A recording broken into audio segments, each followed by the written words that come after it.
Hello, welcome guys. Today in this video, I'm gonna to show you how to check the version of DirectX in Windows 10 PC or laptop.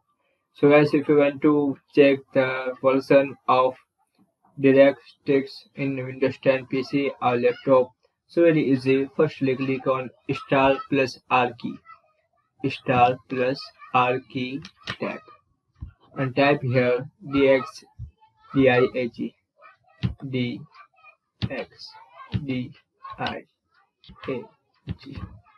After click on OK.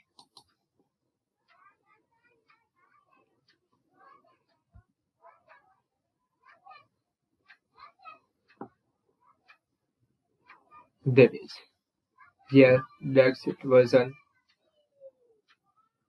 Dex 11. So guys, this is very simple and easy method if you want to check the version of DirectX in Windows 10 PC or laptop. So guys, very quickly method. Thank you for watching this video. Please subscribe my channel for latest update.